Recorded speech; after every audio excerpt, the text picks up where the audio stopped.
Franklin D. Roosevelt.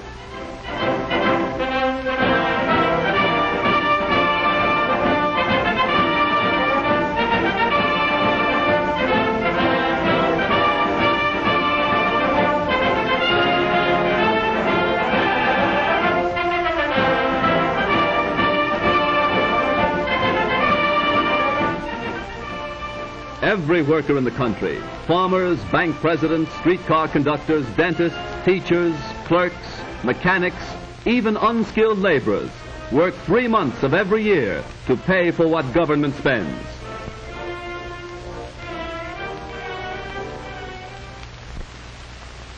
But the rich pay the taxes. Why should I worry?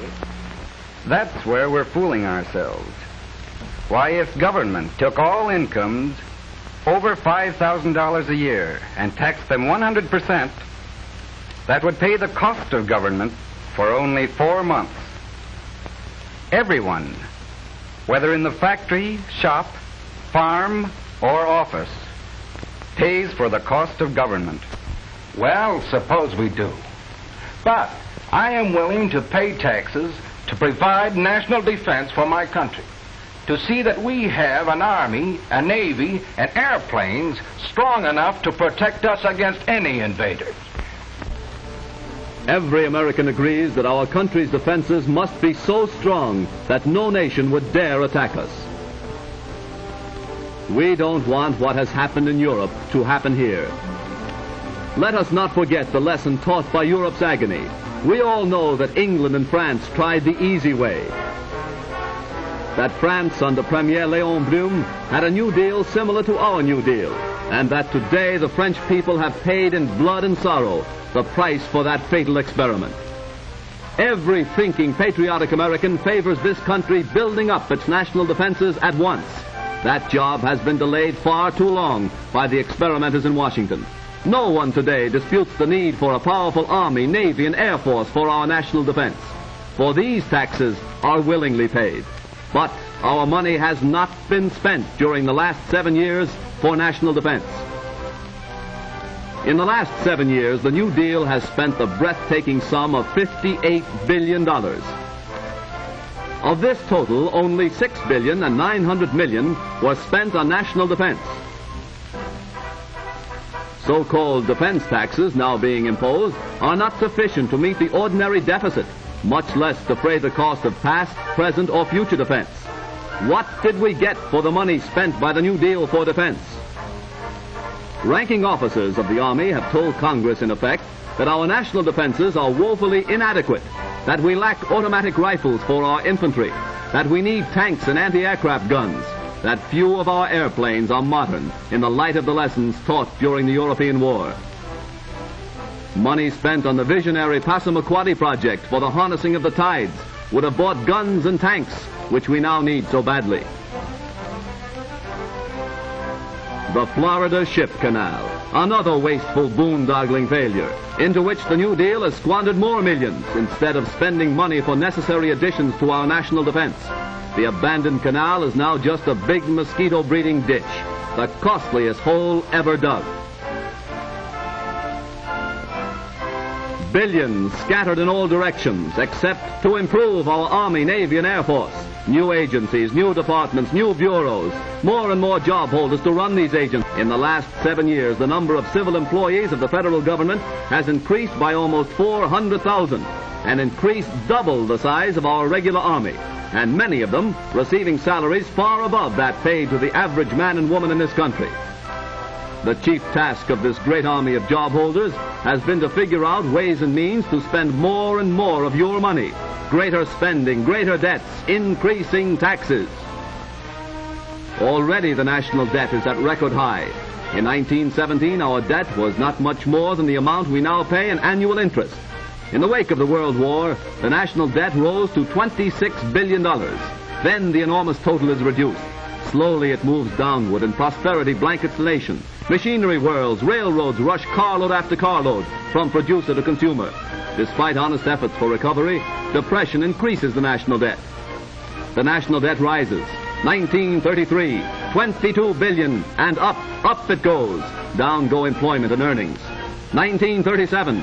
The mounting debt has its impact on our struggle to recover from the Depression. Factories close, unemployment, unrest. But the debt continues soaring, up to $40 billion, to $45, and now on its way to $49 billion. Such a debt, created by wasteful and reckless spending, today makes more difficult our job of paying for the national defense we need. The workers' efforts create wealth and supply the money for government spending. The government has no money of its own, except what it takes directly and indirectly in levies and taxes from every pay envelope. Today, more than 25 cents of every dollar of our national income goes for taxes, local, state, and federal. Each of you pays these taxes, taxes that start with raw materials and compound themselves right down through manufacture to the finished product when we buy it. Secretary of the Treasury Morgenthau said recently that more than 60% of the taxes collected by the federal government are paid by consumers, and that means every one of us. In collecting these hidden taxes, the busiest tax collectors of all have no titles and wear no badges. They're the butcher, the baker, the candlestick maker. Hidden taxes are concealed in most of the things they sell. Taxes on taxes that are passed on to us, who pay when we buy the necessities of life. According to statistics compiled by the Northwestern National Life Insurance Company, father works a whole week just to pay the tax on the family's annual food bill. Before the daily bread can be put on the table, all kinds of different taxes must be paid.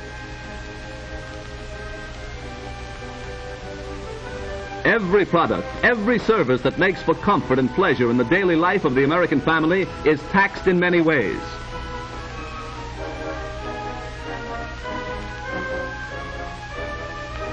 Families with a monthly income of $200 pay $26.12 a month in indirect taxes. Families with monthly incomes of $150 pay $20.16 a month. Those who live on monthly incomes of $80 were paying $10.25 a month in hidden taxes before we began the long-delayed rearmament program. Every time my lady dresses, she dons as many taxes as she does clothes. When we relax and seek pleasure and entertainment, Mr. Taxes always joins us, and we must pay for him too. Because of the taxes fastened on the cost of building, the normal cost of this house will buy only this modest home. Automobile owners now pay some $400 million a year in taxes on the cars they drive, taxes that must be paid before the wheels turn. And to add to the cost of every mile traveled and every furrow plowed by farm tractors, the tax paid on gasoline alone reaches the astounding yearly total of $1 billion. All who drive are drafted into another army of taxpayers. Those who have jobs are footing all these various government bills. Only what is left can be used for the needs and savings of the worker's family. You are taxed to pay the salaries of men like this bureaucrat, symbolic of the mailed fist of centralized bureaucracy that knocks at democracy's door demanding a third term here, rampant in the totalitarian nations of the old world, plunging Europe into war, subjugation of the courts, purges of independent legislators, perpetuation of the executive in office, regimentation, war. It must not happen here. But liberty survives only for those who are wise enough and strong enough to preserve it. Let us rid ourselves of our New Deal failure before it's too late. Let us end wasteful spending and return to the good old American sanity and economy. All Americans must unite to stop the New Deal with its lust for power to perpetuate itself in office for another 4 years. It is in our self-interest to preserve the heritage handed down to us by our fearless forefathers. To save ourselves, we must dismiss incompetents and radicals from high places of government. We must elect Wendell Willkie president and speedily become so strong no foe would dare attack us. To that end, let us now dedicate ourselves in a holy crusade that government of the people, by the people, for the people, perish from the earth.